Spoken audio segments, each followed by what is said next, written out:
just real quick, first of all, my name is Basta. I am a Deputy Director with New York Communities for Change, a community organization that was founded by former members and staff of New York Acorn, and we're a community organization fighting for economic justice. I was also, along with folks that I met at Ducati, one of the co-creators of Occupy the Boardroom, which is a website where we have the personal email addresses of 150 top bank executives where you can send them a message yourself. So, so the rest of the panel wants to. My name is Berger. I've worked for a bunch of online progressive groups and now do OWS full time. Been there since the first week, and like Florence and Greg have been kind of involved in a lot of the big actions. That's sort of the kind of thing I've done more of. Most recently, worked with a bunch of folks putting together the Occupy Our Homes action, both in New York and nationally, and that's kind of my baby and something I expect to work more on in the future, but I'm really interested in fostering collaboration between traditional organizations, especially community-based organizations in labor and Occupy. So I'm excited to see all you here. My name is Florence Johnson, and I'm with United New York by way of 1199. I've been a union member all my working life, and I strongly believe in it. I've been on board with OWS since I think about the middle to the end of September. Participated in a number of groups and caucuses. Most recently helped to plan for the November 17th National Day of Action. As a labor organizer, strongly believe that, you know, when you facilitate people's being able to do for themselves, and being able to recognize that they do have power, and that power is only limited by what they expressly feel about themselves inside, I believe that this movement is going to grow into something that's really going to facilitate real change in this country. You guys are panelists. Or Harry, you can take Yeah, I'm Harry Weisbren with the Job Party. I've also been organizing a lot with Occupy Wall Street and the uprising from Wisconsin. I consider them to be interrelated. In terms of what I've been doing most, I've been trying to act as a facilitator in terms of connecting what people are doing in Wisconsin to here. I think both started with occupations, the sentiment's the same, the tactics in large part are the same. And in addition, I've also been very involved with Occupy the Boardroom and also with further initiatives. I am David Martinez. I'm a shop steward for Teamsters Local 814 at Sotheby's for 20 years, and we're currently locked down, and I've also been involved in the labor outreach.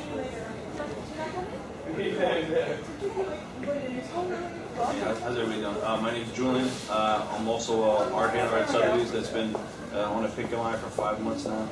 And I've been involved with Occupy Wall Street's labor outreach committee a little bit, and happy to be here.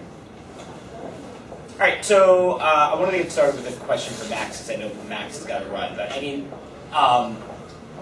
much as Fox News loved to really try to make the attempt to say that my organization is Zombie Acorn and that we were the ones that started Occupy Wall Street, which I would have, would have been awesome if we could take credit for it, but it's not actually the case. And you know, I know from our perspective, we really, I can't say that we were involved in the first week or the first couple of weeks. We didn't know what to make of it. So Max, I wanted to get from your perspective, like sort of the origins of labor and community coming together and working with OWS. I think the collaboration between labor and OWS, it's an interesting one, right? I mean, so in the Egyptian Revolution, a lot of the people who were involved really early on were members of the Muslim Brotherhood Youth Organization, but the Muslim Brotherhood Youth Organization was not formally involved in any way. And I think that's a pretty good metaphor for what the kind of early involvement with some of the labor unions and community-based organizations in Occupy Wall Street was, where you had individuals kind of just going on their own, figuring this thing out, getting involved in ways that they thought were cool, but that their organizations weren't formally involved at all. And that's sort of the first iteration of this coordination. And then you started to see things happening like, I don't know, it seems like some of the folks in this room might have been directly involved, where literally, you know, somebody really smart gave this metaphor where, you know, the action, the coordinated actions don't need to come up through the occupation, but they can arise around the occupation, and then there can be an act of solidarity where folks from the occupation go and join these actions. And that happened in the first couple of weeks in a very literal way, right? So like CWA did an action at a Verizon store a couple of blocks from the occupation, and the organizers came and said, hey guys, you want to come? And we said, hell yeah, we want to come. And so dozens of people, you know, they tripled the size of their action by just coming by the park. And I think that's still the metaphor that largely holds, where people do the same stuff that they would do, but it allows them to do it in a bigger and better way. So, you know, the groups, and then, you know, we saw the first real big coordinated action was the march on October 15th. October 5th? Oh, right, October 5th, right, sorry. Which was really cool. And I think that was something that helped catapult OWS into the public consciousness in a way that was much bigger and more legitimate, which would have been impossible without labor and without, you know, groups like Move On and some of the others that drove a lot of interest and drove their members to turn out. So it's kind of a ratcheting process where, you know, neither OWS, you know, neither side can do it on their own, and they help each other raise their game. Yeah, that's, I mean, and actually on that note, Florence, if you can talk a little bit about, you know, there's been a few of these now, there's October 5th, November 17th, sort of how the planning has gone on, and you know, from your perspective, because, you know, United New York is such a major player in organizing October 5th as well. So United New York is made up of community allies and labor organizations and, you know, just partners that are already involved on the ground. And like Max said, when Occupy first started, we didn't know what was happening with it or where we'd fit in, or even if we could fit in, you know. But we had folks, some of our organizers, myself included, and a few others of us, who went to some of the outreach meetings or the planning meetings, who took information back to our leadership. The members of the partner organizations as well had folks coming down, and through a discussion of what had happened, I think what really catapulted it was the arrest of the 750 people on the Brooklyn Bridge, when people were bamboozled into being arrested at a peaceful process. And I think from that, within 4 days, we all got together along with Occupy and planned a march that at first we thought there was going to be about 3,000 people who would have attended that. Is that about right? We through Facebook and other organizing tools, new media tools, basically, we had a list of about 3,000 people who said that they would attend. It was really phenomenal to see the number of people who actually turned out. The press and the police department said there were about 15, and those of us who organize mass movements, we know that when they say 15, double it. Double that number. And that was within 4 days. And I think at that point, we began to realize the potential for us working cooperatively together. We all had the same basic ideals, I think, that the American people, the majority of whom are suffering under the weight of this economic meltdown, right? And that there are those of us who, and when I say us, I mean, you know, in this country and in the world, who benefited by that meltdown, which is, it's nothing new. This is a repeated action of history. This happens all the time. And it happens to keep those of us who are working class in that working class, to make you feel as though the only way you can get ahead is if you get ahead on somebody else's back. So to watch this come about and to recognize that we have a real potential for change here if we can continue to cooperate together.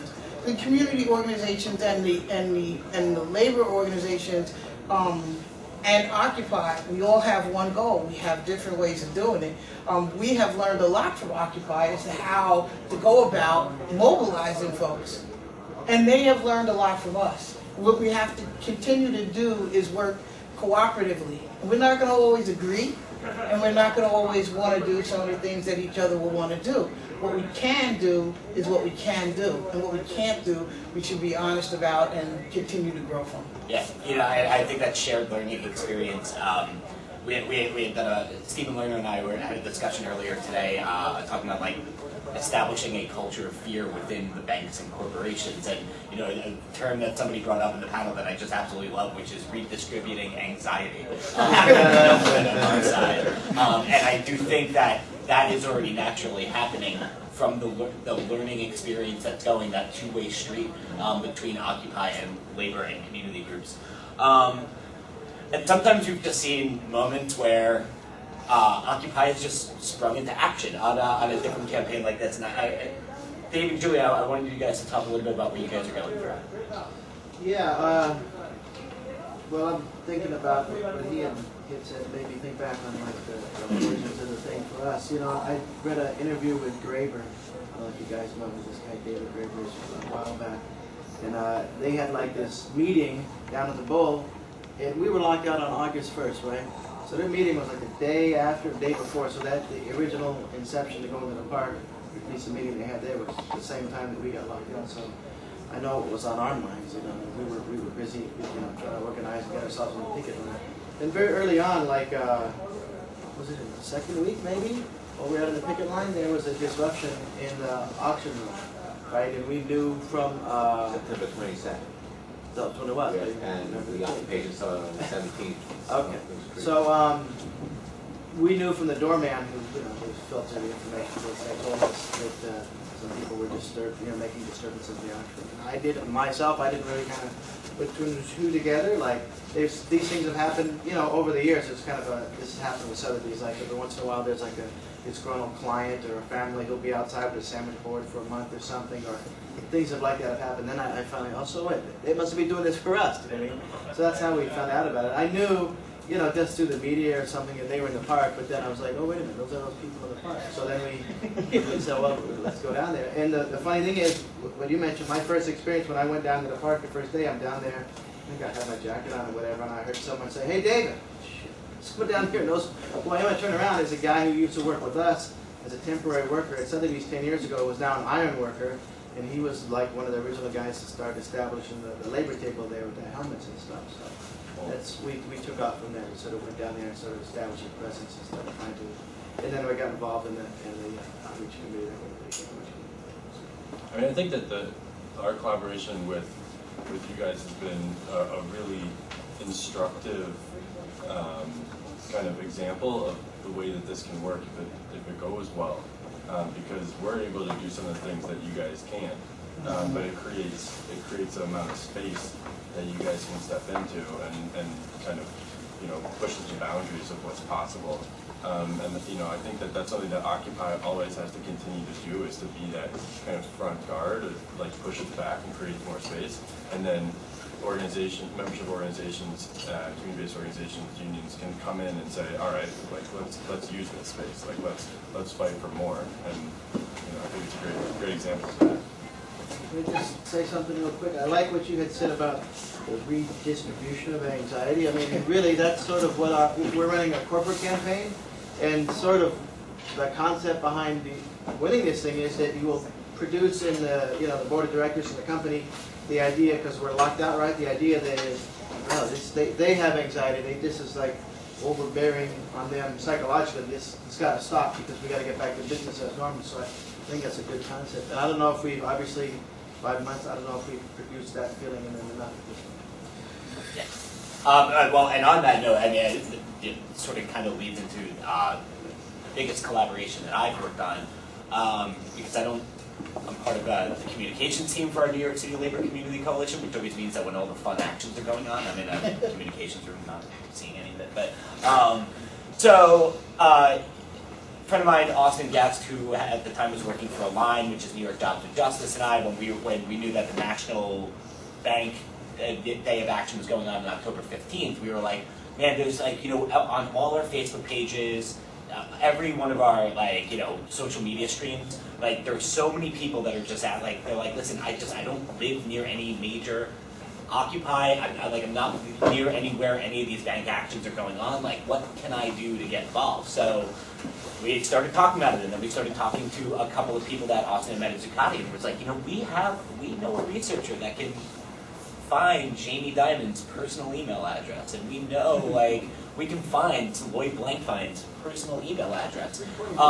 So we were like, man, it'd be great if we could create a website where we could just send out messages from people about their problems, about how the banks are actually screwing their lives.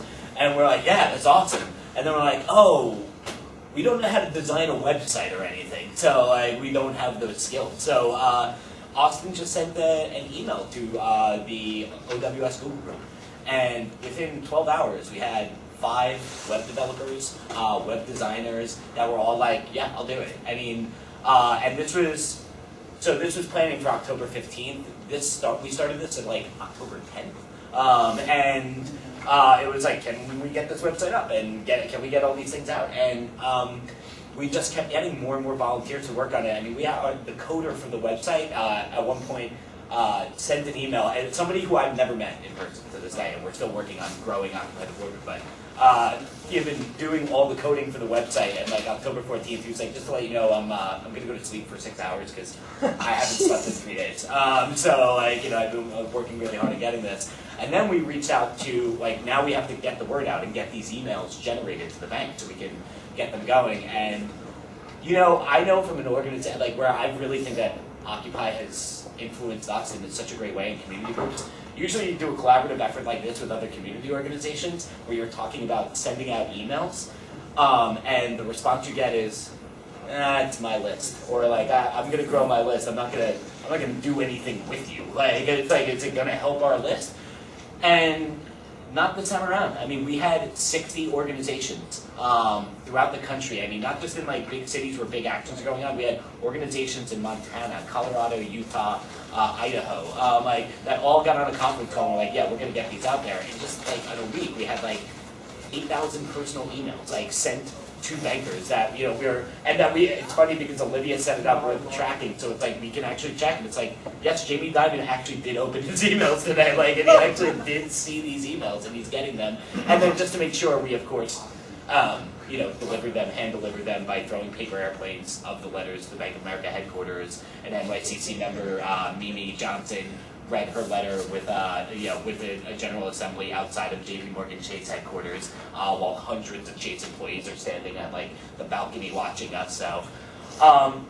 So it did teach us that, like, obviously as for those of us who work for organizations, we have to worry about our infrastructure, and we have to worry about, for us, our priority number one is we answer to our members. We're a member-based organization. Our members make the decisions, so we work for them. And so there are these rules and regulations that we have to follow, but at the same time, it's just, sometimes you gotta say fuck it, and sometimes you really just, have to realize that this is bigger than us, and that we can all, work together. I do think that Occupy has helped, a lot of organizations in this room. I can't remember a time, been working here for years, I can't remember a time where labor and community organizations are working this closely together. And I think that's a major, major force. I mean, somebody in the, in the tax code, debate, in the tax fight in New York State, somebody that we know that works in Cuomo's office, we know that he said, I can take on Occupy, I can take on NYCC, I can take on SEIU. I can't take on Occupy, NYCC, SEIU, Vocal, AQE, all these organizations. I can't do it. But I think on that note, because there's just so many great examples of this work, there is a real, to a degree, a myth, but a real fear and a real reality of the notion of co-option. I'm not going to bring up examples, but there already have been examples of progressive organizations trying to capitalize on Occupy Wall Street, selling things at a profit with the Occupy Wall Street label, which is, which sucks, but, I want to get everyone on the panel their thoughts on this. My perspective is that my experience with it so far is only from a right-wing smear tactic, because they are scared of collaboration. That's why they had a perfect opportunity. It's like, wow, an organization full of former Acorn employees and Occupy, this is great. And so they started telling stories of us going to homeless shelters and paying people $100 a day to go to Zuccotti. Yeah. I was like, we don't even pay our canvassers $100 a day, like, you know. And what would be wrong with paying homeless people? Like, Can I ask a question? Have you ever preempted that with trash talking them? Oh well, this time we fought back. I mean, we didn't preempt it. What did you say to them? So I mean, well, here are our statements. So like, well, let me just finish like what they actually did. Yeah.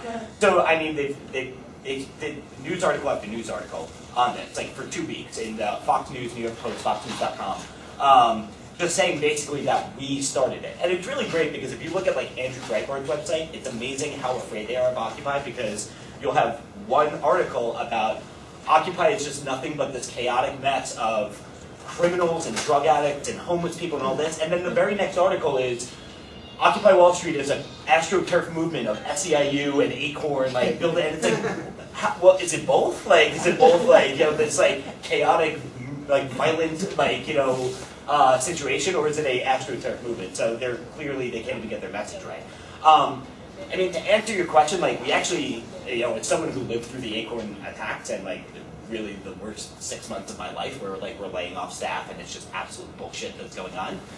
We didn't really fight back that much. We put out pretty strong press releases, but the reason why we didn't fight back is because it didn't work. Last time when the Acorn attacks happened, it started with Fox and Andrew Breitbart, but then it was the Today Show, it was CNN, it was MSNBC, it was the U.S. Senate voting against us. These articles hit, nobody picked it up because there was just nothing there. Like, I mean, so when we talk about these coalitions like really building towards something, I mean, it's at a point where like what worked for the right in 2008 and 2009, and as far as media, it just simply isn't working now. It's just like we were actually talking about what are they going to have to do next to fight back, because their usual tactics just didn't work. So if the first round, the media was complicit, and the second round, you didn't comply? I mean, the second round, yeah, I mean, the only media that we got on, because we just don't talk to Fox News, because what's the point? But yeah, like, I mean, basically every other blog and reporter that came to us almost phrased it as, so how bullshit is this Fox News attack? Like, I mean, it was like, you know, really like, there was no way coming here asking these tough questions. They were just like, listen, we obviously know this isn't the story, what is the story? So it was pretty easy to get onto radio and to, you know, media outlets. But, I mean, that is one perspective. There's organizations that... Are you at the point where you would look at them and say they're going to destroy you? I mean, where I'm getting it is this. It's this kind of waiting for their attack. They attack, and then you're like, oh, second round. People didn't try to destroy us outright. Are you at a position where you know its next attack is going to come? Because it will. And you will watch so closely that you can preempt that attack, or have your. I mean, I'm just hoping. So that you get more. Yeah, you know, I don't want to go. I don't want to go too far because I don't want to co-opt this conversation with talking about my organization. But I mean, I think we're very prepared. Like we know that come election season next year, because they still think we run the White House also. So we know that that there's going to be ISA investigations and all, there's just going to be all of this stuff coming. So we're well prepared. But but that's one example of co-opting as a in my opinion right-wing smear tactic to sort of undermine the good efforts. Julian, you want to weigh in? Yeah, no, I wanted to weigh in a little bit on the ideas of collaboration, co-optation of those fears. I think there are some legitimate reasons for the Occupy movement to be concerned about institutions or forces on the outside trying to sort of usurp the kind of good energy and the movement that's been created. I mean, listen, as somebody who I'm a member of a union, right? So I'm part of organized labor in this country, and I think within organized labor, there's a lot of different and still developing attitudes towards what happened and what's happening. I think at first, the vast majority of unions were like, "This is crazy. This has nothing to do with us," right? And then I think over time, some other unions said, oh, well, maybe we should get involved. And there's actually some like, you know, ideological unions that actually believe in like fighting the bosses and actually believe in, you know, organizing the working class. And those few folks actually got involved for you know, for the right reasons. Some of the unions in New York that have come out and done good stuff. That, you know, that physically defended the park from the police, right? I mean, so there's been a lot of different ways that unions have related to it. There's been like, I mean, I would like to characterize our unions, you know, involved in our local as like, you know, real sincere. These folks from Occupy Wall Street stood in solidarity with us. They continue to do that. So we felt it's our, you know, our obligation to stand in solidarity with them, not just on a reciprocal basis, but because we felt like we're part of this broader developing movement. That doesn't mean, however, that there aren't still lots of people in the labor movement that as they've been waking up to what's happening with this, that have started to realize that, you know what, this would be a good place to get a bunch more foot soldiers to do the same kind of shit that we've been doing for the last 20 years. And I think that's, I mean, first of all, not only that's a danger, but that would be a real misuse and a real shame for what's been happening. I mean, I think the labor movement, you know, it's hard to call it a labor movement. If, you know, if you've been in a union for a while, you kind of feel like you're part of organized labor, but there wasn't necessarily so much of a movement. And I think there's definitely unions out there who would like to have some more foot soldiers to do the same kind of shit they've done, which is push to elect Democrats, push to elect legislation, and there might be some benefit to that. We can have that debate elsewhere. But I think what to me was exciting, you know, as a union member, but also as somebody who was like really inspired by Wall Street, is that I think there's a possibility for some new models for organization. And I think that we need to both learn from each other, like the unions who want to go down there on a sincere basis, that want to build with Occupy Wall Street, and those folks in Occupy Wall Street that see the value of organizing with organized labor. I think, you know, we can kind of bring some tangible focus to OWS. We can say, here's, you know, you want to fight the 1%, you want to build a working class movement, well, here's where to do it. Support the Sotheby's workers, support the 1199 workers, support the Verizon workers, help working class people in New York or wherever you are, but let's just talk about New York, help them organize and win a struggle. And do it in a way that's more inspired and more creative and different than the stuff that unions have been doing in the last 10, 20 years, because we see that that shit really hasn't been working, that we need new forms of political organization. So I think, like, the exciting possibility coming out of this is to, you know, to build a new way for the unions and Occupy Wall Street to work together, right? And resist the temptations of just becoming the foot soldiers for some unions who maybe aren't as sincere about what's happening.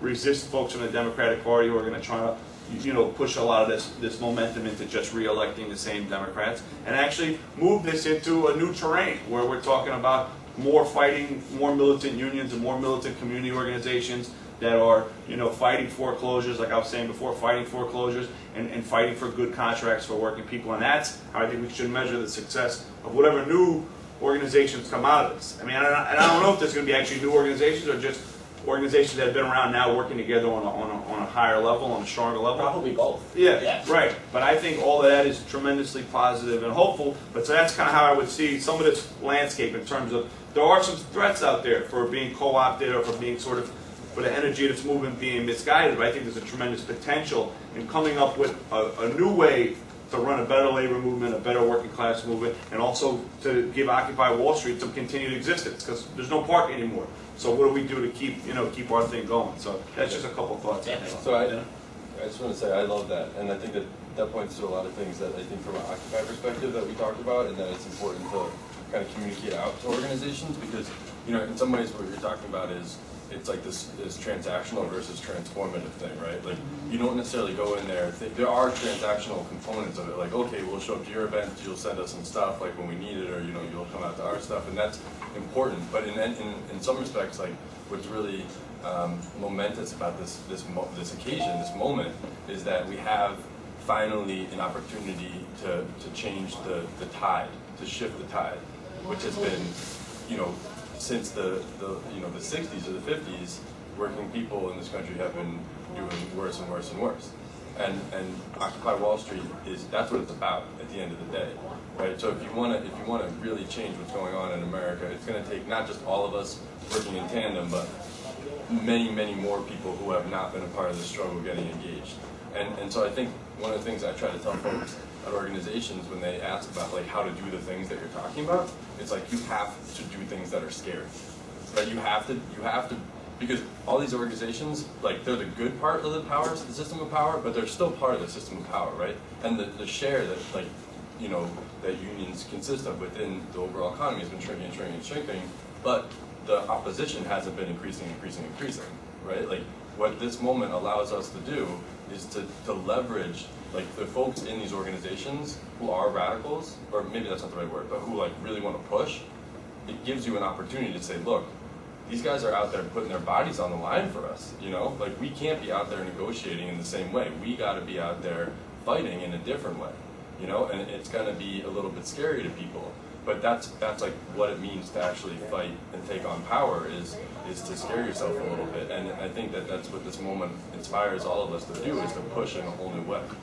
Harry, you wanted to say Yes, something? I think it's a great point in terms of having to do something scary, and I think this also comes in the context of what happened in Wisconsin in terms of seeing an occupation lead to so much momentum specifically to help unions. And that's also talking about the potential for where we're at. Occupy Wall Street still has not touched getting 100,000 people in the street in one area. I mean, we've done incredibly different things that have been much more powerful, central foundation, and a model that's been spread internationally. Wisconsin did not do it in the same way, but it's all building things. And I think that's what's most exciting about this moment right now, is to think what happened in Wisconsin, where they're able to get that many people. I mean, there's 5 million people in Wisconsin. I mean, 15 million people in New York City alone that could get to a rally by a subway. And we could do something that's completely different in scale. And I think as this becomes less and less frightening for more and more of these people and organizations that have access to so many more people, just this moment is going to expand that much more. I'd like to add off the Wisconsin thing. That you guys don't have Zuccotti Park anymore. So do you have, this is just a question I guess, do you have a physical location that you flow in and out of on a regular basis now? Yeah, there's a bunch. Yeah, there's a bunch. Well, people are always. Yeah, there's lots of folks at 60 Wall Street. Although they close it this weekend for cleaning. That's where Berman. Didn't say the second part, but I inferred. And then 50 Broadway. Well, what I wanted to note really quickly is that after reflecting on all the stuff in Wisconsin, is that the occupation of the Capitol arose out of sheer kind of, it just happened. It was not intentional. And it was that it arose because young people refused to leave. They wanted to do that public hearing. Senator Lena Taylor insisted that they stay. They stayed up all night listening to people. People were listened to all night by leaders. The doors could not be closed, and then they brought sleeping bags, and then they kind of took over. So there can be just a certain amount of magic that happens. Someone else mentioned spin-off things that were just like you were just there, and then someone invited you, and you said, "Yeah, let's take that energy and run." That happened to me with Uncut. Like I was just coming out of the Capitol, and someone says, "Hey, you want to shut down this bank?" I said, "Okay, let's shut down this bank." I mean, that's just another bit of magic. And you're talking about the beautiful picture of millions of people, or 100,000, or whatever you want to happen. And I think it'll happen, and it might be another bit of magic. Now you have so much mass transit here.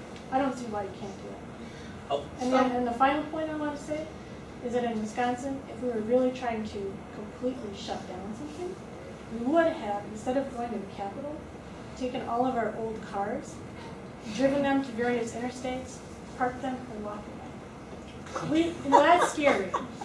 We did not do that, and we did not realize just what kind of an authoritarian we had.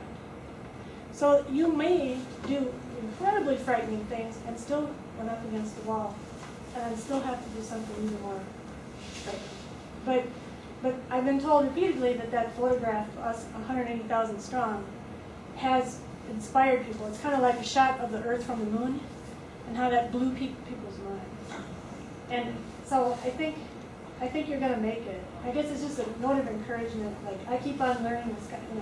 You're going to keep on going forward. I think it all depends on what the catalyst is. In Wisconsin, the catalyst was the governor who was fool enough to try and shut down the state workers to take away from literally hundreds of thousands, if not millions of people, their right to collective bargaining all at one time. Well, To do all of these things all at one time, threatening the National Guard.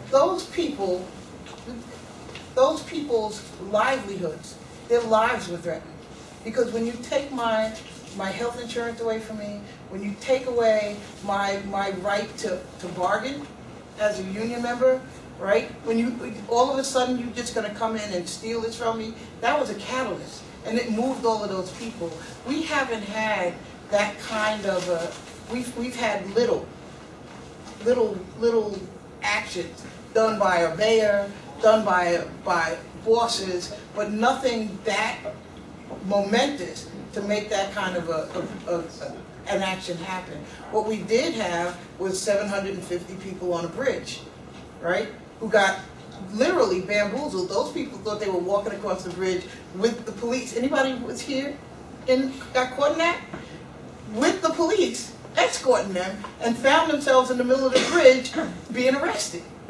And that turned into 4 days later, 30,000 people marching against, you know what I'm saying? So we haven't, you're right, we haven't had 100,000 people. And yes, we certainly have the means to have that. But we're still learning how to come together. We're still learning how to talk to each other. We're still learning how to trust each other. We don't even trust ourselves. So we're still putting that out there and trying to feel around. And like Greg said, the idea that community organizations, list the community organizations of the unions are like, you guard those with your life. But to come to a point where we're all jumping in on it and learning to share and learning to trust each other because we're all in it together. I think when you have that, we'll have millions of people in the street across the country. I hope that wasn't taken away judgment by No. So a couple of disparate thoughts that were going through my mind. To introduce myself, I'm an economist.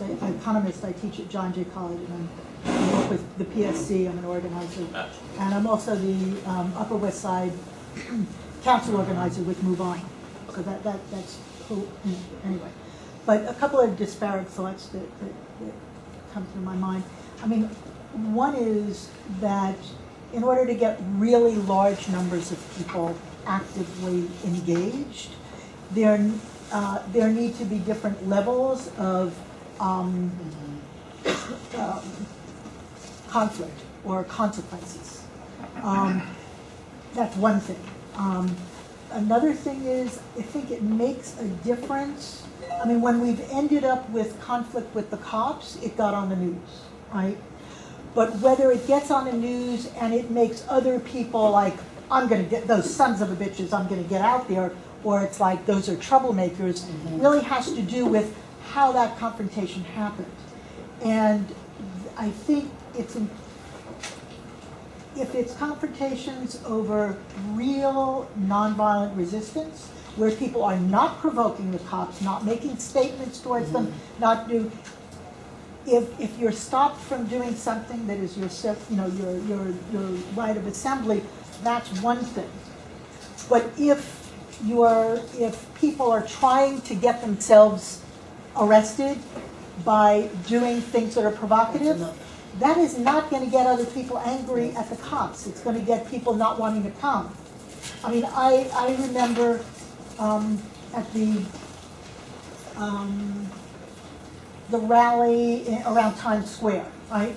Rally at Times Square. I was there, and there was a woman who, I forget her name, from one of the early on organizers who used to work with the Working Families Party, young woman who I knew. I forgot her name. It's hard to remember. Anyway. Nalini? Yes. Yeah. So anyway, I just before I ran into her there, and Move On had done out I had done out an email blast to get people there. So we had like 500-600 people who were coming from. So in any case, there were some kids who were confronting the cops, right, where they were sort of adjacent to each other, and saying, I forget the exact words, but basically that this was a police state. Now the cops at that point were doing nothing. They were just standing there. They really weren't provoking. And this is what a police state looks like. And they started pushing up against the barriers. And so myself and a couple other people that I was with started chanting over them, this is what democracy looks like, drowning out there, this is what a police state looks like, because it's provocative. It's not, that's not a police state. Cops standing there and this massive. So, I mean, I ran into I ran into a woman from Occupy Wall Street who was one of the organizers, and I said, they really shouldn't be pushing that barricade and leading these kinds of chants. Do you know that's what they're doing? And she said, yeah, we planned on pushing the barricades at a certain point. And that, to me, in that context, there was a huge number, a huge crowd there, huge crowd. It's one thing if the cops stop you from occupying the amount of space that you need for the number of people who are assembled there. It's another thing if you're trying to provoke them and get a reaction. And I do think that that's not what should be done. And the Marine who ended up on YouTube, who was fantastic, and basically calmly said, this is to the cops that there was a cop who was a white-shirted cop, I think, lieutenant, whatever, they put them in the lieutenants or whatnot, they have been doing the arrests now, was acting rather provocatively in that, this was about an hour and a half later. And the Marine stood up there and calmly said, this is I was in Iraq and we were defending, the American people, we were defending the Constitution, and this is, you should be ashamed of yourself. This is, I forget the words, that this is not bravery, this is not honorable, something like that. I think it matters how conflicts happen, and it's, if it evolves into confrontations with the cops that are provoked by those who are active, the number of people who are going to be involved is going to shrink rather than grow. I think it really does need to stay nonviolent, and if you're attacked, but not you provoke in order to get attacked. So. Yes, I work for an organization that's really mediocre. It's called Activist Nation, and one of the arguments I constantly get into is what is significant, substantial, as far as actions, reactions to the current state of affairs. And what I'm always saying that strikes, protesting, and petitioning doesn't work anymore. I mean, it used to work in the 60s, but it's not effective anymore. And as far as Occupy Wall Street, I'm not sure. I guess I'm taking a guess that everybody here is an experienced activist and protester, and you can share the sentiment with me. There's few examples, few and far between, when we actually stood up and were effective. And I could cite hacktivists, which is hacking is it's now an issue of the Department of Defense, and they treat them like terrorists. But basically, hacktivists, I got the term off of WBAI. When somebody goes into a network and destroys a network, is effective. There's some people, ACLU lawyers, they're effective as far as what they do. And I hate to say this, but it has to be a key example. What happened to Acorn was incredible. I mean, one man takes a camera, takes that one camera, like myself, I have a camera also, takes out an entire organization with just that. And it wasn't even true, because all of... You did a little editing as well. Right. Yeah. It was all erroneous. It was all fake. It was all BS. But he actually took down the organization. He accomplished his goal, and he did it by himself. Yeah. I wish we could do that. Yeah, well, but the thing is, I fail to see what is effective. What effective actions can we take? Well, I want to say one thing, because I want to sort of, these are kind of related to this point, and I know you got to leave in a little bit, but one thing I really want to talk about, and Jeremy, for you to talk about as well, I think first of all, the whole thing is with all this talk, with everything going on, we're still talking about something that has been going on for 3 months. You know, it's actually like crazy that it's only been 3 months to me. It's like really it's like I know a lot of the work we put in, it's felt like a couple of years now, but on that note, as far as a new tactic, and it actually is also talking about what you were mentioning about estates, I think what really can't be discounted as a very important space right now in the New York movement, it's 702 Vermont. You know, I do think as like that notion, so if you guys want to talk a little bit about what's gone on at Occupy Our Homes, because this was really more of a direct Occupy community organization, you know, like where East New York is vocal in New York Communities for Change. It's like where our members are, where they live. So if you guys want to talk about a little bit about that and update on what's going on. Well, so I work for an organization called Vocal New York, formerly New York City 8,000 Network. We organize, I mean, really it's a marginalized people's, you know, organization, hopefully building a movement. We organize low-income people affected by HIV and AIDS, the war on drugs, and mass incarceration. So obviously it's just a pretty marginalized group of people. You know, just a side note that in the last 3 months, in the first month, like most of us, you know, I thought I had things figured out, and clearly, hopefully wisely, 3 months in, I realized I don't have, I'm left with more questions than answers.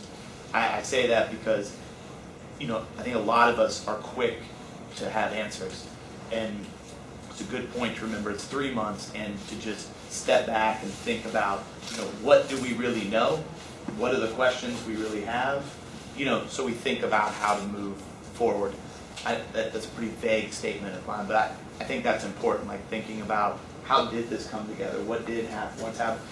And just another point that I'd say, you know, Greg just opening up to me, I'm not talking about what he opened up to, but Max is probably better to talk about it, is, you know, this is, there actually has been pretty radical and aggressive and militant action that's happened, you know, at different moments around the country in even the last 20 years. You know, and to bring that up is not, there's no like, that's not to juxtapose and say, hey guys, come on, wake the fuck up. Like, this is not the first time we see this. But it's odd that we'll sit around and talk about how the right wing, people in power, will rewrite history, but we won't think about like, you know, but we're sort of quicker to say like we've never seen this before than to try and say, you know, we need to write down our own history to remember the struggles of, you know, that have happened in even recent times that like, you know, that maybe weren't as broad, maybe didn't capture the media. I mean, a lot of people who grew up in New York can probably speak to issues of when, you know, really powerful movements and actions, not movements, but actions emerged around police brutality. You know, people can sit here and probably talk around a number of labor moments with labor. I mean, a lot of us don't remember fucking labor unions, 1199. You know, Patrick fucking Gaspard, who was, sorry, I cuss so much, that, you know, who went on to lead fucking Obama into office, was the guy who got 1199 to shut down parts of the city around police shootings. You know, we don't remember that, like, and people critique, you know, labor, you know, for not stepping up. And those criticisms are right. There's moments to, like, critique labor. And, for, you know, we all bring in our personal experience. I bring in mine. Like, you know, in the 80s, my brother, you know, was going to die of AIDS. He did not die of AIDS, thankfully, but he was at a moment where everyone was dying of AIDS in the city. So he early on joined ACT UP. And you're talking about a group of people who carried a dead body into the Capitol, towards, you know, a dead body to the Capitol. We don't know that history because it is so fucking ugly. It is so ugly and brutal, the history, like, at times when people reacted to it, that we're literally uncomfortable with it even now. And literally even our own, like, left institutions are sometimes so uncomfortable with the kinds of fights that we've had to have, especially around sexuality, you know, especially around real race and class stuff that is ugly. that people stood up and fought against. So I say that not as like I say that like, let's remember, you know, and write down and think about our history. And Terry will probably speak a lot, right? You know, to think about this stuff, because that shit's important as we move forward. You know, to not let anyone fucking tell us when we, you know, whatever. That's not what I wanted you to talk about, right. but that was awesome. Everything I'm saying is everything I'm saying is with a grain of salt. There's not. I'm saying like sort of because all these things are swirling in our mind. You know. Could you also talk about East New York? Yeah, sorry. That was a total tangent that I was just. It was a tangent well worth it. And again, a tangent I don't know what to do with. It's like. Can I say something about Write that? it down. Yeah. I mean, I think that, and this actually, I think I can pivot into the East New York. So, and then we can go back to East New York. But so, I mean, I think that what's remarkable about this moment is just that, like, the struggles that have been going on, and like, it's not like, you know, for the past 60 years or whatever, 50, 40 years, however long we want to, you know, look at this as like decreasing working class power, that people haven't been fighting back, right? I mean, everyone in this room has been part of it. Like, everyone that we know has been part of it, right? But the challenge is that those struggles haven't been enough, right? And right now, it's really, I think, so amazing. I saw this thing on the AP the other day that 1 out of 2 folks in this country now qualify as what was it? As identified as poor. Yeah. As poor. Yeah. 1 out of 2. 1 out of 2, right? So like, what's happening now is like, we're all working class. You know, I mean, like the middle class. The middle class is evaporating, and so all these folks who previously had more secure lives now are finally realizing, oh shit, that's me too.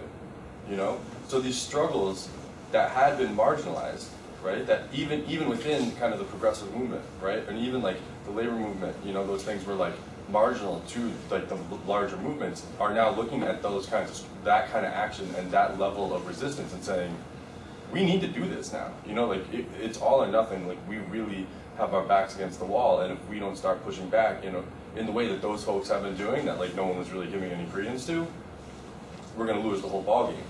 You know, and I think that, you know, these actions, the foreclosure stuff, the reason that it speaks to so many people is, one, it's really clear, right? Whose side are you on? You on the side of this family? You on the side of this bank? Pick. You know, because it's the Wall Street stuff we talked about. That is what we're talking. That is what we're saying, right? But it's just not that clear sometimes. It's like, okay, so your kid's in a park, you just like banks.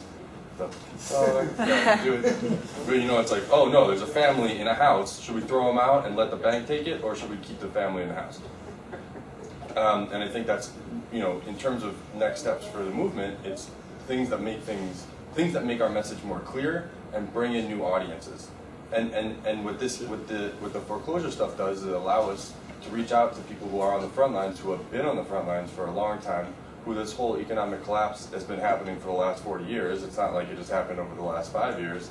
And so it's another one of these places where, all right, now middle class people, or formerly middle class people, are in the same place as working class people, as poor people, right? And so all of us can come together and say, you know what, enough, like enough. And the people who have been doing it, because there have been people who are doing the housing actions.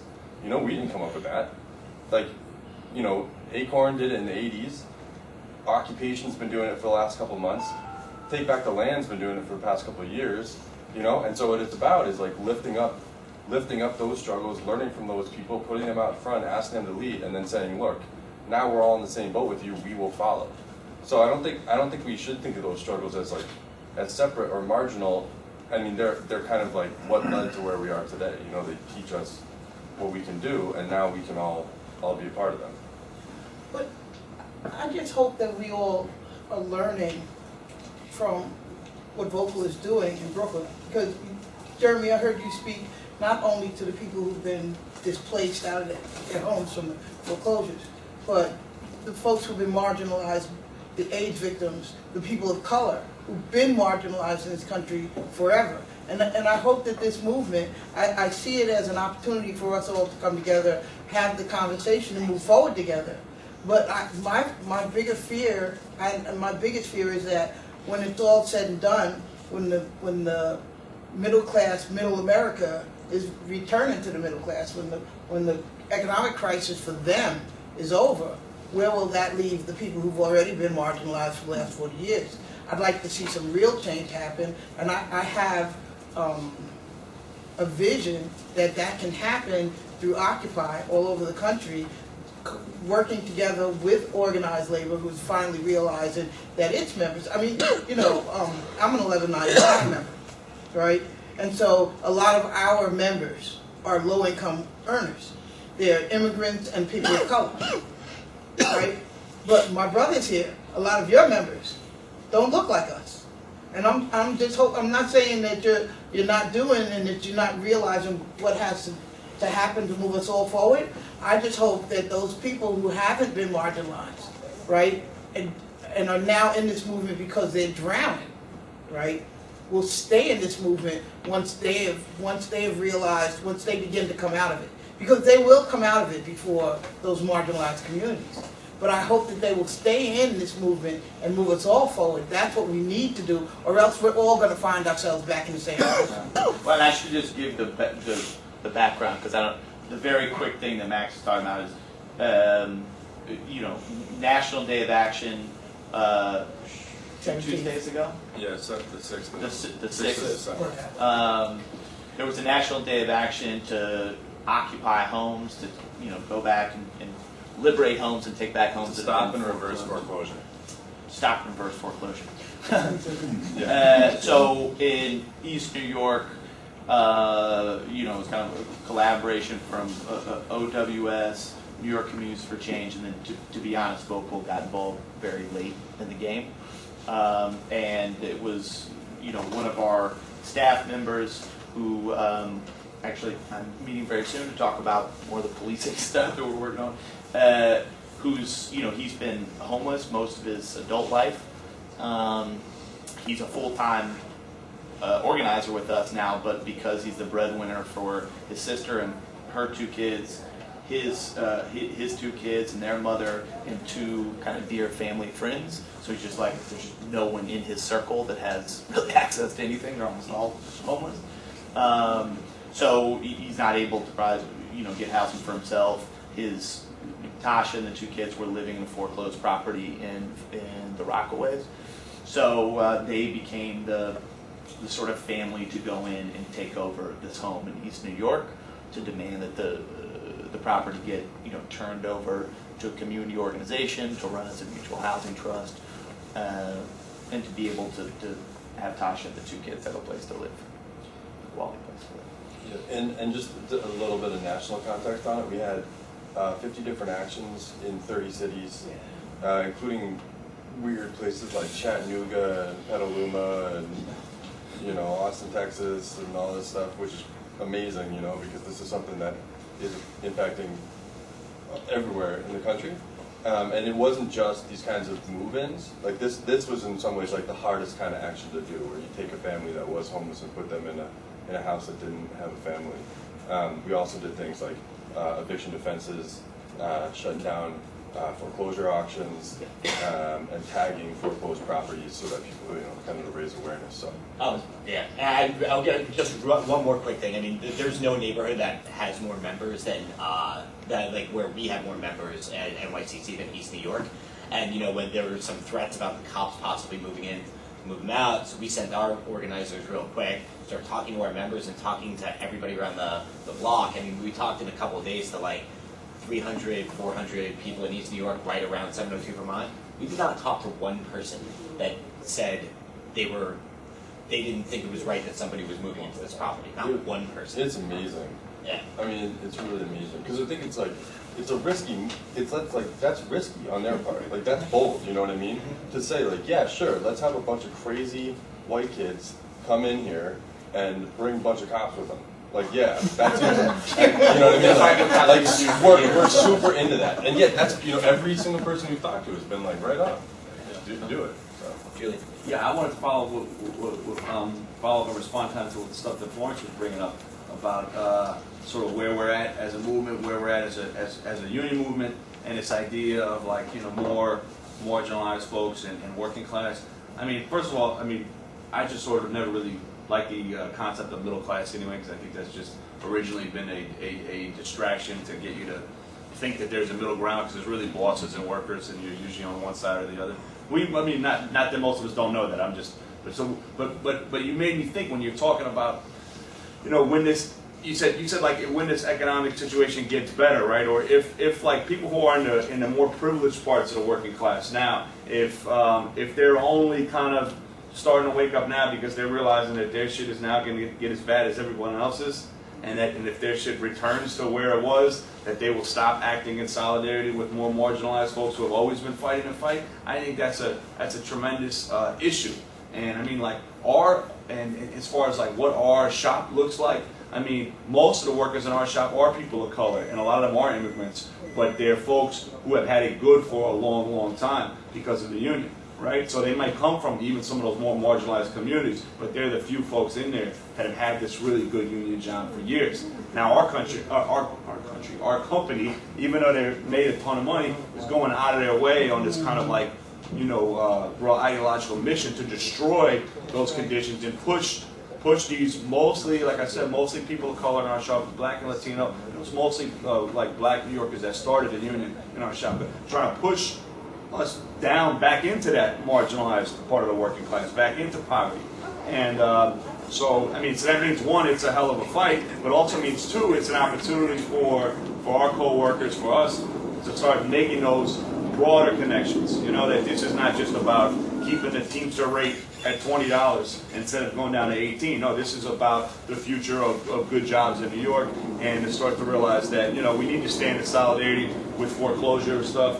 I mean, we were up in the Bronx with the Woodlawn Cemetery workers, and this has been a good opportunity for our co-workers and for all of us here, you know, to take part in other struggles and to broaden our consciousness and have that transformative impact on who we are. And that's beginning to happen. It's a struggle, obviously, we all know that. But I think there's also this tremendous possibility that Florence is talking about, that, like, you know, how do we create this sort of sustained kind of struggle and a sustained kind of education that, like, look, we're going to go back to work eventually, right? I mean, I'm fully confident we're going to win. We're going to win our struggle against others. We'll go back. And now that means, are we going to stop being at meetings and at OWS because we just came out here to prolong the struggle? Or is this a turning point for a lot of workers to start looking at themselves as part of a larger working class movement in this country to build a whole new system, right? I mean, so I think we're like, you know, it could kind of go either way, but it's really up to us to kind of, you know, have that more transformative vision, right? That, I mean, yes, have a transformative vision, but organize it around tangible fights. Win a eviction fight, win a contract fight, and string those together to say, look, when we are together, we're stronger, and we win when we're together. We get more for the working class, we get more for ourselves, and this is the way forward, right? But I just thought it was really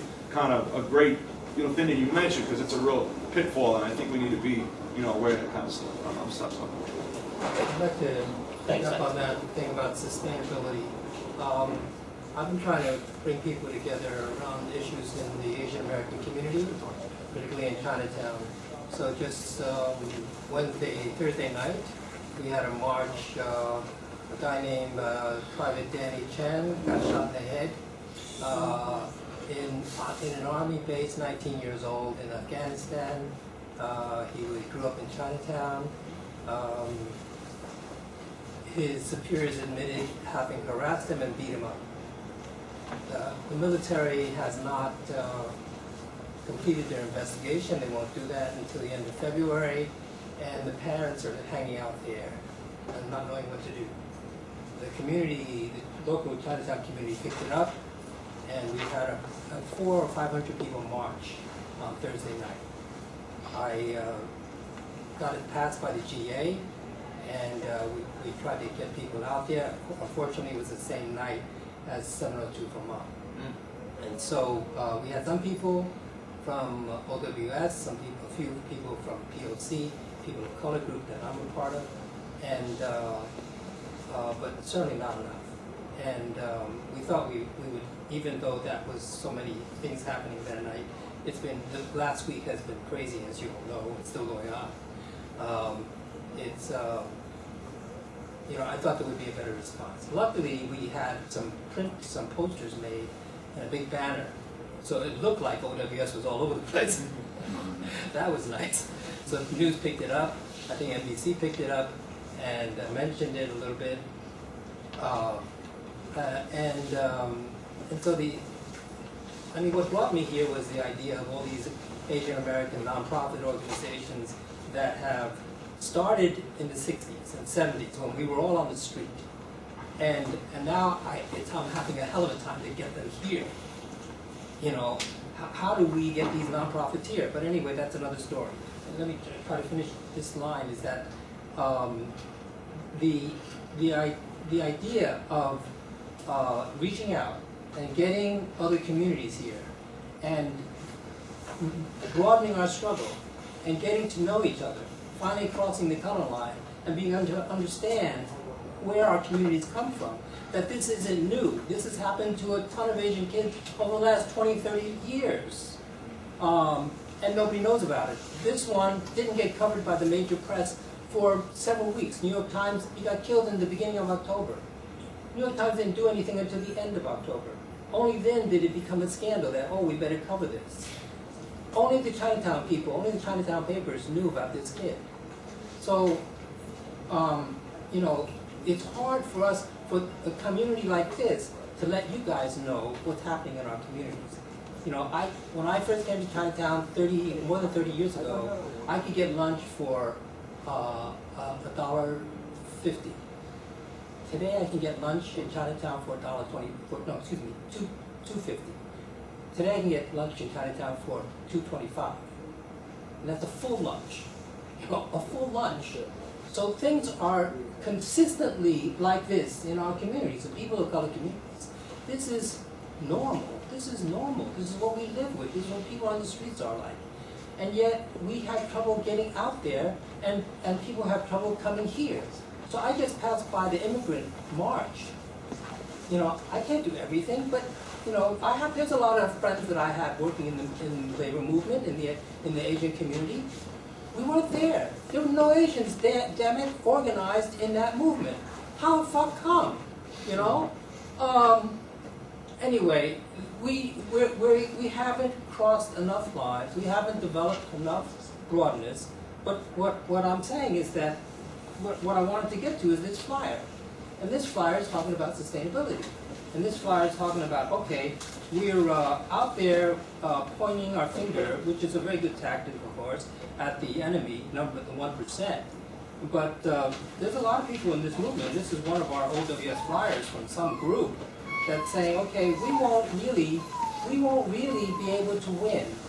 We won't really be able to make a movement that's going to win this until this guy's, well, I won't say what he called us, but he says until we create, instead we have an enemy, 1%, we need to have a globalization of caring about each other, of being in tune with each other.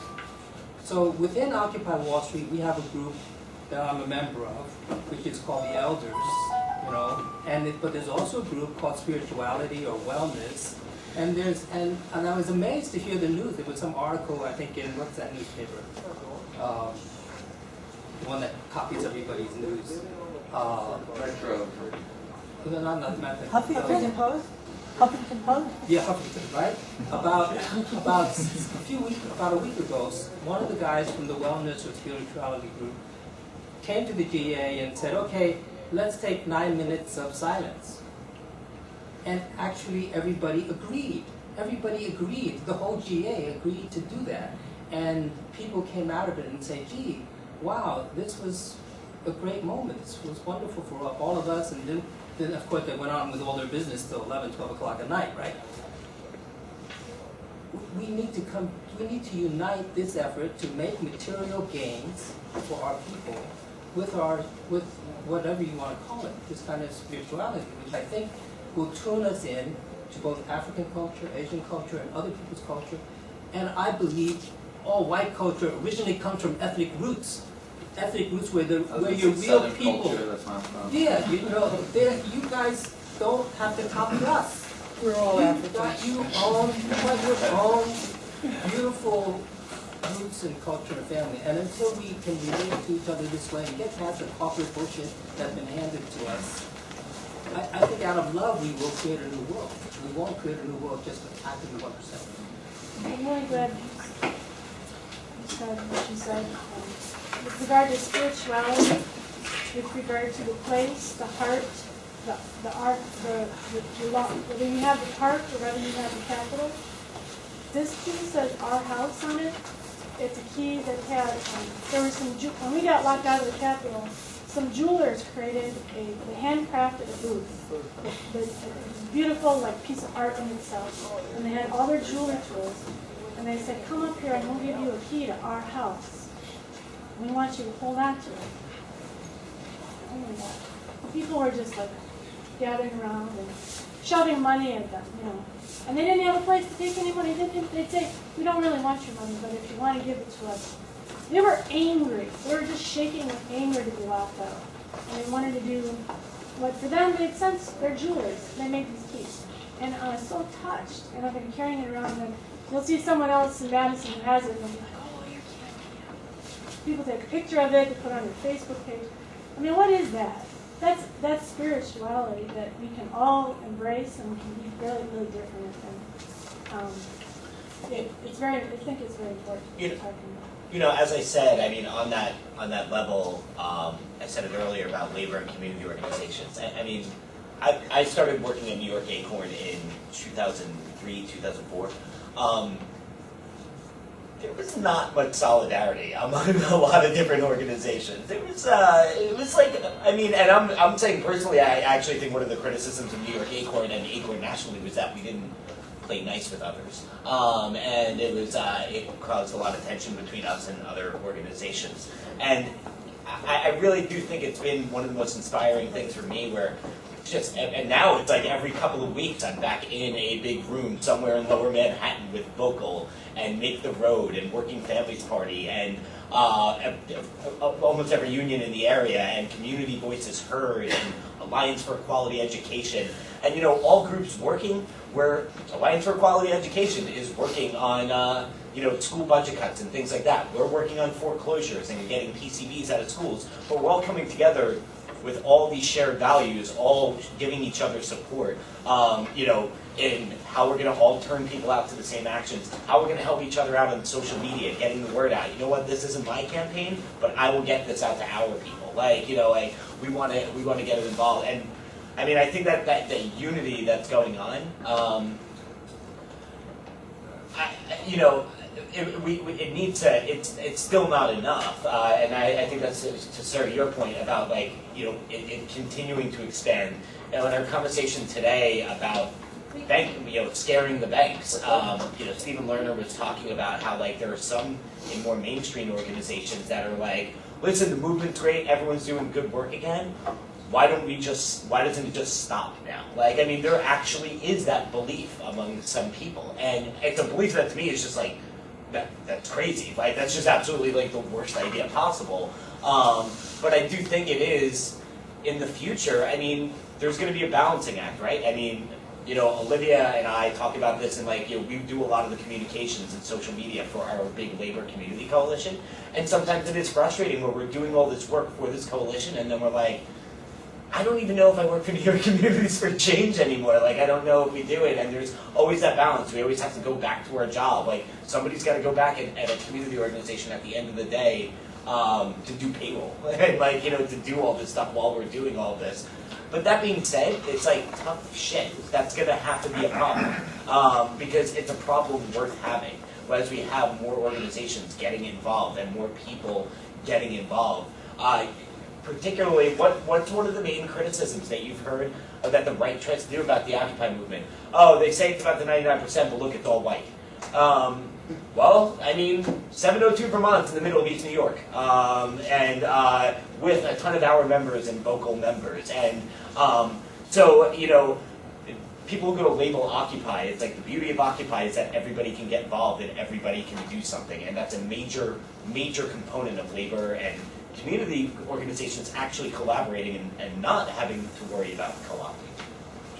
I think exactly in that vein. I mean, I think what makes this special, and the only analogy I think that makes sense is this one from software, where they talk about how it's better to make a platform than a service. Like, if you make Facebook as a platform for all these applications, all these businesses have started making applications that make all sorts of money, but it's reliant on the platform of Facebook. Occupy has become a platform that's helping all sorts of organizations, all sorts of actions, all sorts of anything. And if we fortify that platform, it helps everybody. I mean, Boardroom has so many, 80 groups, you said? I mean, it's crazy. And even though it doesn't necessarily, even for the groups like the Job Party, I mean, we haven't gotten that many email addresses through. We've just been sending it to the main page. It still helps us, it helps everybody though, because it's, we're attached to the action. And aside from even just the tangible aspect, if it's something that works, if it makes the conversation change in the country and it makes things progress, it helps everyone. I think that the best way to collaborate without co-opting, to bring it back, is to look at this as a platform that will have all that, which all boats will rise, and we don't have to be greedy to do that. Yeah. I have two things to say in the vein of two things. One about sustainability, which I hope we're all concerned about. The number one question that my group has is, how far can we push it, and in how many directions? What I don't hear a lot of is the political end. And I think because there's so much distrust of what's going on in DC right now, no one's thinking of, can we completely purify that place? Can we completely make that a system that works for the people, which will in turn breed fertile ground where all of these social things can grow and amass even further. And two, in terms of co-opting, where does OWS draw the line? Like, what is the co-opting line? Where do you feel that you've been co-opted by another group? I wish Max was here, and anybody who's been taking part in facilitation meetings with GA, please speak up. From my perspective is, when we've had all these conversations about Occupy Our Homes and different marches and rallies and stuff, and I'm not gonna lie, not every conversation has been like, oh, we're all on the same page, we all love each other. There's arguments. They're good arguments. They're not bad arguments. But there are a lot of times there's sort of a negotiation because the Occupy movement doesn't have demands. New York Communities for Change does have demands. We do have specific demands. We're demanding that municipalities divest from J.P. Morgan Chase. We're demanding principal write-downs. These are things that we're demanding. So as far as when we're working together, sometimes the messaging has to change. But the best part is, what we've basically come together long-term is, we're all going to do this together. You all reach out to whoever you want to and don't talk about demands. But we're going to reach out to our members and talk about our demands. But at the same time, we're all going to be there together. And we're all going to work on this together. I think those are some examples of where they draw the line. Now, another example, like I said at the very beginning of this, there is an example of an organization that, there have been examples of organizations that have sold, Occupy memorabilia, but it's they branded it. Hell, even Jay-Z did it, so I think that's probably the worst case. And I do think they are very worried about, in 2012, candidates occupying. I do think that's a really, really strong fear, and I think that's a really interesting conversation that needs to be had in 2012 is a lot of labor groups, community organizations, endorse candidates, and we do get out the vote and all of that, and I think it'll be interesting to see how that dynamic plays out next year. I don't know. I really don't, but.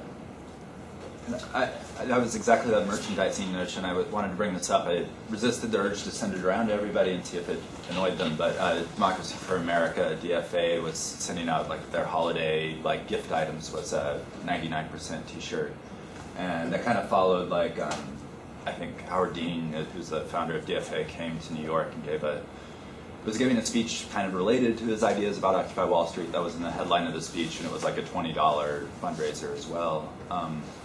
And I write emails back in kind of an annoyed fashion about that, but I wonder how other people perceive that too, or if it hasn't been at a level that really attracts people's ire yet, or not. No, I think there's been a bunch of people that have been pissed off. I've seen several candidate emails already, email blasts with Occupy in like the subject line. You know, and then the candidates that I know that I'm like, they're not involved in Occupy Wall Street. They're definitely not involved. Like that's ridiculous. So. I've had the pleasure of letting Democracy for America know. I think I was the first person to let them know that Yeah, this was an issue. I mean, I guess and it was before I had even really learned. I hadn't even heard of this. They were selling like lawn signs or something. Yeah. People were upset that it was just like it was a purely political thing. You were the wrong place at the wrong time. you were the part of bad news. Yeah, and I had no idea about it. I was helping organize a conference call for Democracy for America. They wanted just to get occupiers on the call to teach DFA members how to get involved. And it worked out really well in the end in terms of like, I'm really proud that I did it. We had 5,000 DFA members that wanted to know what was going on with Occupy, what to do. When I told DFA, when I said people were upset about this, and since then, obviously the message didn't take. What I told them consistently then, and if I would re-engage with them at this point, what I would tell them is it's got to be, their attitude cannot be how can Occupy help us. It needs to be how can we help Occupy. I mean, their attitude is totally wrong, thinking, hey, our holiday fundraiser's coming up, how could we leverage this to make all this money? I mean, it's explicit this time. They're just saying, donate to us because we did stuff for Occupy, we'll give you a We Are the 99% sticker and you'll feel like you're a part of it because you're a DFA member. It's just, it's the wrong message at the wrong time, and I think that so many of these groups, and they're not necessarily bad people at all, it's just this is so different, and they have no idea that it's different. They're treating it like it's just the same, it's just some new political slogan, but they don't get that it's this new platform that people are organizing on, and if they don't get with the program, people will stop organizing with DFA. I think that's right. I mean, I think in that example, it probably wasn't really. It wasn't really like they certainly didn't mean to intend harm. It was just a poorly thought out decision. I mean, it's first offense, obviously, they may not intend to have harm, but they're still doing it. Right. They still. So that's the point. Like if they keep doing it, I mean, then that's a bigger problem. Although I did think they wound up agreeing to at least donate the proceeds. They did originally when I first brought it to them, but they did not in their latest email. So it still sucks then. Yeah. I think we can start wrapping up, but I don't know if anybody else has any thoughts or anything they'd like to. I just wanted to say, to touch back on some of the concerns for kind of being a less powerful person in the union and having those divisions in unions. I've experienced that myself. In Wisconsin, we've certainly had some issues. It's not all been roses. But what I'm referencing is, I used to be an AFSCME member. I was in 2 different jobs. One of those jobs, we were all represented clerical workers and public workers and electricians. And of course, it was divided by gender. The men were electricians and public workers, and the women were the clerks. And there were some steep differences in compensation. And there was never peace on this issue. But we looked at each other. In Wisconsin, the teachers were primarily under attack more than many other people. I think my feeling is, and a lot of male workers did show up, and there were sheet metal workers, electrical workers, and Teamsters. So there are really bad, painful stories and memories of division, and there are really positive stories of collaboration and cohesion. And my feeling on it all is I am not going away. I am not putting my toys away.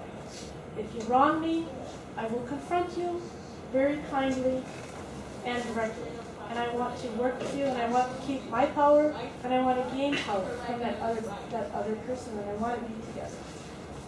And I just want to kind of honor that, some people have those stories, and I kind of felt that too. But I think those are going to be repeating stories, and we can just try to get better at what we're doing. All right, thank you, everybody, so much. Thanks for moderating, Greg. Yeah.